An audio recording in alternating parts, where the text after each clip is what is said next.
Good morning, students. In the previous class, we have seen the bryophytes, which were referred as amphibians of the plant kingdom, right? And today, let's move on with the next class, that is the pteridophytes.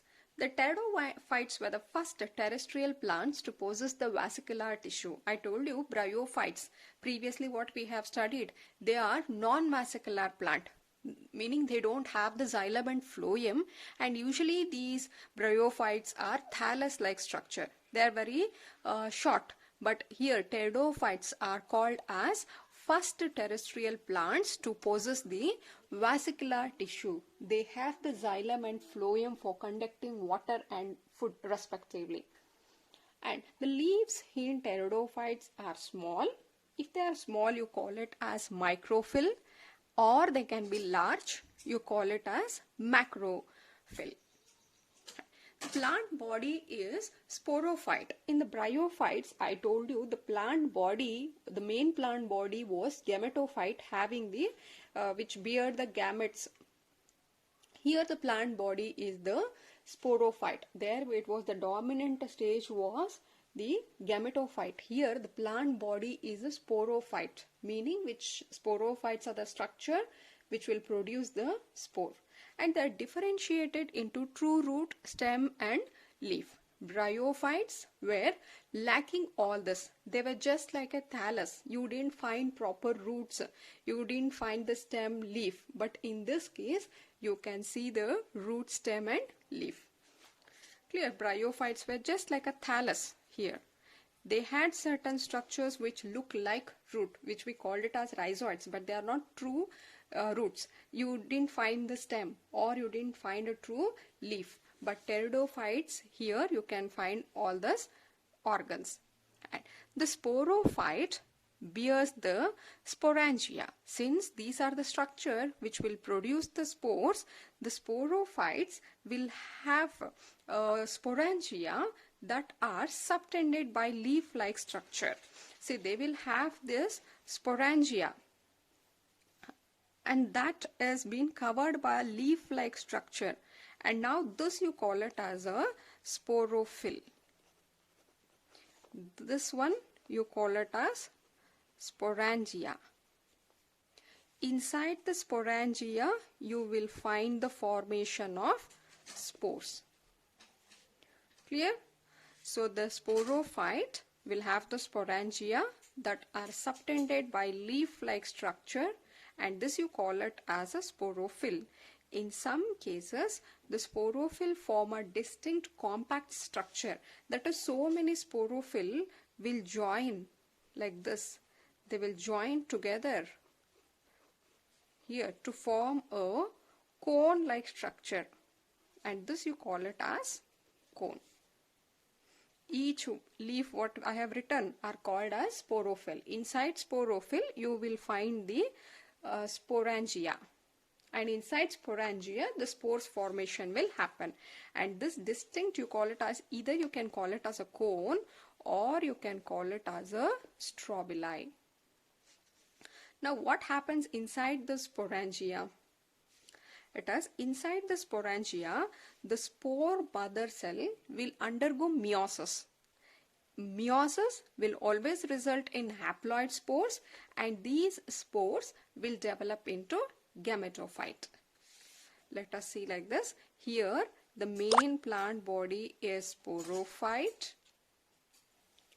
The sporophyte inside here sporophyte will produce what? They will produce the spores, and these spores on germination they form the gametophyte. Now see, gametophyte here also it is same. The male sex organ you call it as antheridia, and the female sex organ is called archegonia. Now the male sex organ will produce the male gametes called anthrazoids. Female sex organ will produce a female gamete called egg. Both of them fuse, which forms the zygote, and zygote develops into sporophyte. See, first it was the main plant body was here sporophyte only. These sporophyte, which is having the sporophyll, produced the spores through the meiosis, And now spores on germination, they developed into gametophyte. Now gametophyte, what they will do? They will produce the gametes. These gametes will fuse to form zygote, and finally zygote will develop into again sporophyte. Sporophyte, again they will form spores, gametophyte, and this is how the pteridophytes life cycle is seen. Clear? And here the spores what I am talking of here can be of two types. One, you call it as homospores. Homospores are when spores within, where are the spores present? They are present in the sporangia. If all the spores in the sporangia are similar, you call it as homosporous. If there are two different types of spores, you call it as heterosporous. When spores are similar kind, you call it as homosporous. When there are two kinds of spores formed within the sporangia, you call it as a heterospores. And I told you two kinds. Out of that, one will be bigger one, and that bigger spores are called as macrospores, and the smaller one are called as microspores. The bigger spores will develop into female gametophyte, that is nothing but the embryo sac, okay? And the microspores, the smaller microspores will develop into a male gametophyte. Female gametophyte will produce a female gamete, male gametophyte will produce a male gamete, and these two will fuse to form the zygote. This is all about pteridophytes. You can go through this once. These were the first terrestrial plants to possess vesicular tissue which has the xylem and phloem. And next thing is regarding the cycle you should know. The plant body is a sporophyte. Sporophyte will have the sporangia. Sporangia are covered by a leaf-like structure, and that time you call it as sporophyll. And so many sporophylls form a cluster. They aggregate together to form a cone-like structure, and that you call it as a strobili or cone. Inside this cone, what happens is the spore mother cells will undergo meiosis to form the spores, and these spores on germination they develop into a gametophyte. Now the gametophyte will develop the sex organ. These will produce the gametes. Gametes will fuse to form zygote. Zygote will further develop into the sporophyte. And spores can be of one type or it can be of two types. And further, the pteridophytes are further classified into four class here. The four class, the pteridophytes divided into four clades: Coelopsida, Lycopsida, Stephanopsida, Pteropsida. These are the four classes: Coelopsida, Lycopsida, Stephanopsida, Pteropsida. And these are all example: Coelotum, Silagina, Equistem, Dryopterans. Clear? So these are the classes. Now, after bryophytes and pteridophytes, we will also see regarding the gymnosperms. Bryophytes were called amphibian. Pteridophytes, these were the vesicular plants. First terrestrial plants to show the vesicular tissue. And gymnosperms are naked seeds. These are the plants which will have the naked seeds. So usually what we see is seeds are usually covered by the fruit, because ovary will be there which is going to develop into fruit, and inside this fruit you can find the seeds. But in case of gymnosperm, you have the seeds, but the seeds are not covered by the structure, any structures. Therefore you call it as a naked seeds. We'll see that again why. Gymnosperm includes medium-sized tree to tall trees. Gymnosperm has medium-sized to tall trees you can find, and directly here you can see the roots. The root can be unbranched. The roots, sorry, I have missed a point here. The roots are taproot. See, when we say it is tree, Definitely it will be the taproot, and hope you know what is taproot. Taproot meaning if this is a soil, they will have this primary root, and from the primary root you can see further branching. These are called as secondary roots, and from the secondary roots again you can find the branching, which are called as tertiary roots. If this sorts of root, you call it as taproot. And there is one more type of root which you can see usually in case of monocot. If this is a base of the stem, roots can origin like this. This is the second type of the roots, which you call it as a fibrous root. This is fibrous root. Now here in this case, that is gymnosperms show taproot like this. They have the taproot, and the roots are associated with the fungi. Here the gymnosperms root here, usually you can see the growth of fungi on the roots. See, this is a symbiotic association. If roots live with the fungi here, they stay together. Association of the roots and fungi, you call it as mycorrhiza. Here myco refers to the fungi, rhiza refers to the roots. This is an example for symbiotic association. Symbiotic meaning both are benefited from each other. Here what happens, the roots will prepare their food and they give the prepared food to the fungi, whereas the fungi will give shelter to the root, and also the fungi has the hyphae which will penetrate along and absorb the mineral and nutrition present in the surrounding of the soil, and they will provide to the root. This is one. Apart from this, there are certain species of gymnosperm where the roots are associated with the cyanobacteria.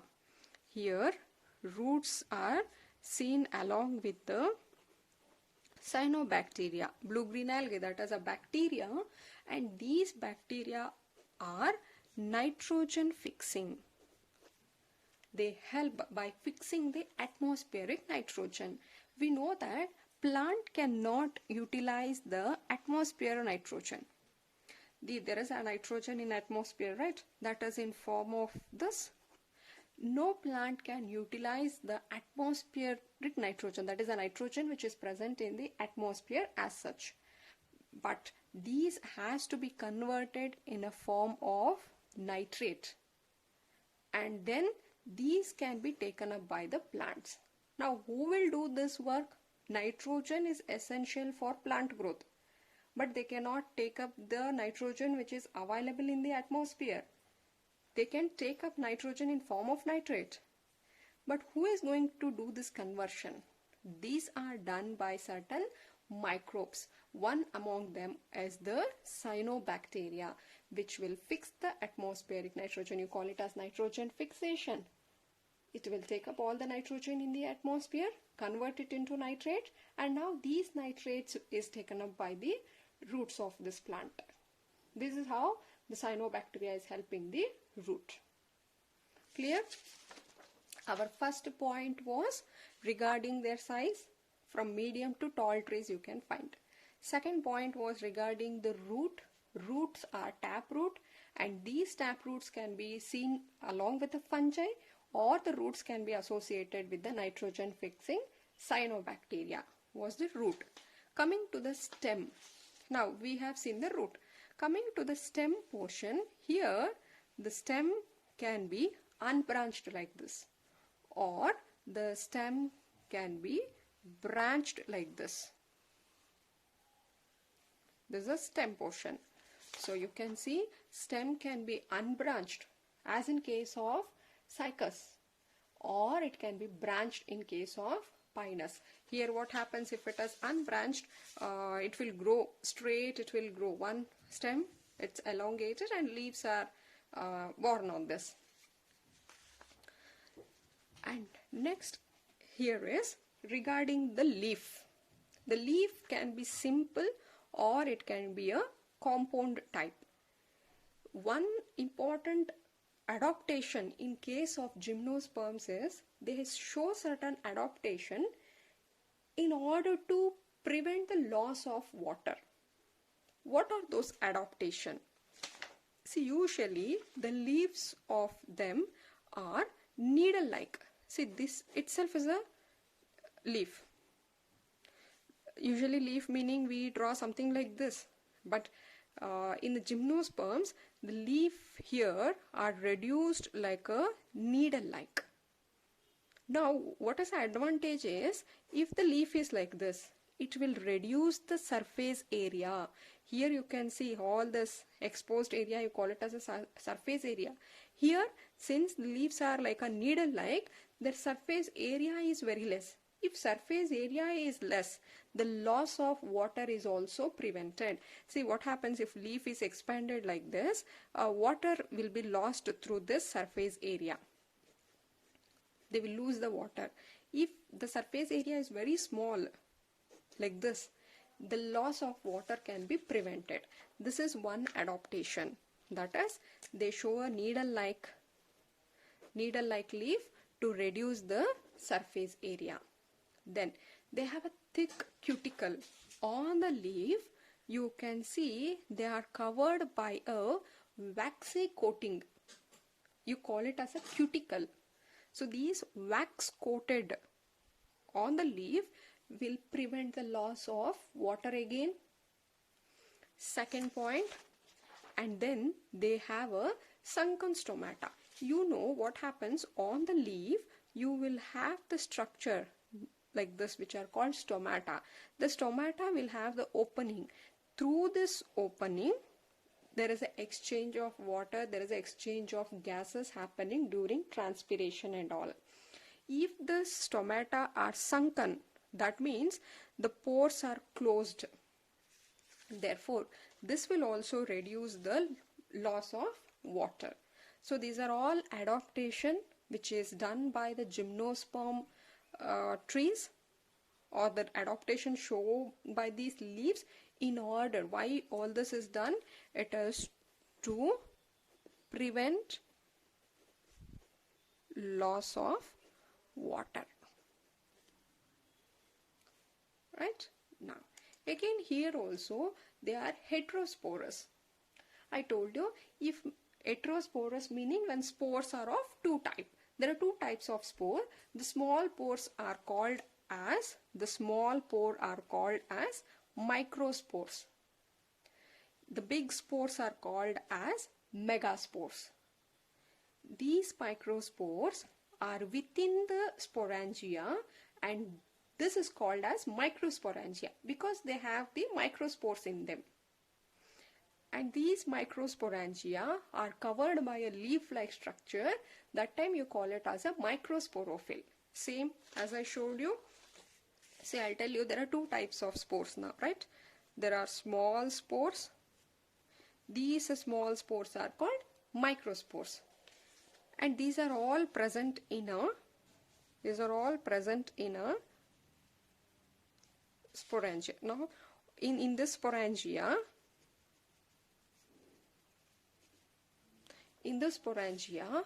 only microspores are present. Whatever you see here, these are all microspores. Therefore, the sporangia is called as microsporangia. Clear? And now, these microspores, here microsporangia, are covered by leaf-like structure like this.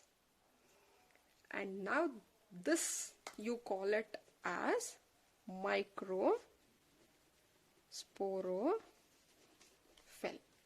And as I told you, these microsporophyle, this leaf-like structure, you can see this is one microsporophyle, another microsporophyle, one more.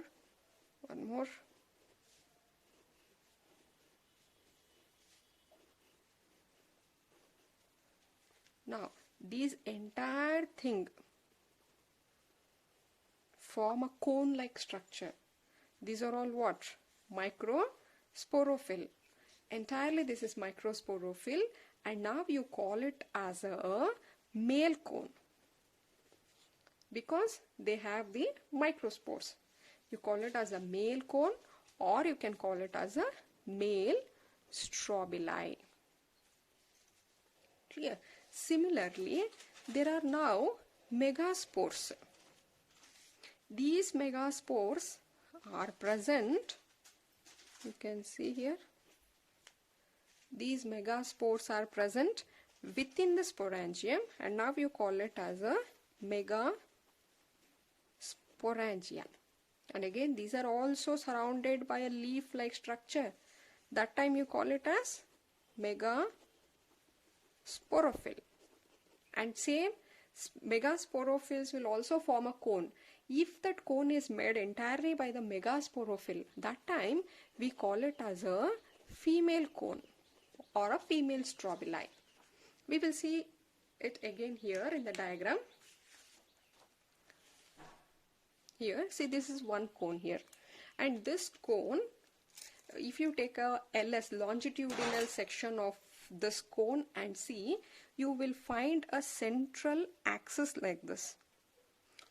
On either side of this, there is an arrangement of microsporophyll. All this 1, 2, 3, 4, 5, 6, what I have written, these are all what? Microsporophyll.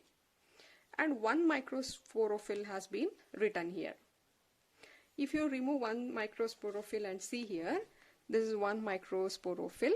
Inside microsporophyll, you will find the microsporangia. This is the microsporangia. Inside microsporangia, there is a microspore mother cell. See, first is microspore mother cell will be there. They will undergo division to form the microspores. Then the microspores will develop into pollen grains. Clear? Go through this. Inside the microsporangium, the here microspore mother cell will undergo division to form microspores. This is inside a male cone. If you take a female cone, usually the female cones are larger than the male cone. This is the female cone. And if you take a LS of the female cone, it will also have the central axis, and on the either side you will find the megasporophyll. That was microsporophyll, and these leaf-like structure here are called as megasporophyll. There is slight difference in the structure here. Here it is megasporophyll. And if you take one megasporophyll and expand, you can see something like this. Inside the megasporophyll, you have the megasporangium. Inside the megasporangia, you will find a ovule. Inside the ovule, what happens? The megaspore mother cell will undergo meiotic division. The megaspore mother cell here will undergo meiotic division. If meiosis happen, it results in 4 megaspores. This mother cell will undergo to form 4 megaspores. Out of 4 megaspores, 3 are non-functional. Only one will be functional. These one, that is a 1 megaspore, it will further develop into female gametophyte. Inside female gametophyte, there is the egg. Got? Now coming back to this one, the male gametophyte, I told you, here it is similar to the pollen grain. These pollen grains will have wing-like structure, and these are carried by the winds, and they will go and sit here. The pollens which are carried by the winds, see, pollens are here. This inside this microsporangium, this pollen grains are formed. Here the pollen grains, what happens? See, the pollen grain, inner region you call it as an intine. but exine region, the outer layer, is converted into wing-like structure. You can see here. This is the outer region. This forms a wing-like structure. Because of this wings, they can easily be carried out by the wind. Now once they are coming, they will come and sit on this ovule. Here these pollen will fuse with this one. Now what happens? We have got the male gamete which has come towards a female gamete. Both of them will fuse to form the zygote, and that zygote will develop into embryo. But the ovule which is there now, the ovule, that will be converted into seed. In other angiosperm, what happens? Apart from ovule, there is one more layer called ovary. The ovary, here there will be one more layer, you call it as a ovary, and that ovary is developing into fruit. Therefore seeds are present within the fruit, but in this case there is no ovary.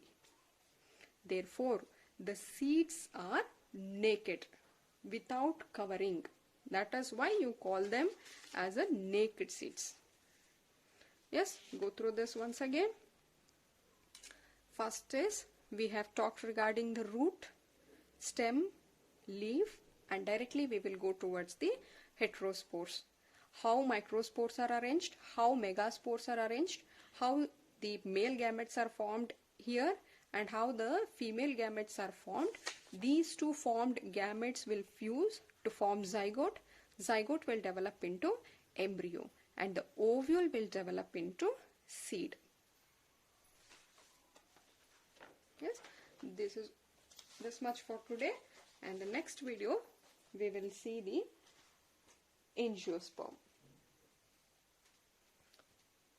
Yeah, thank you.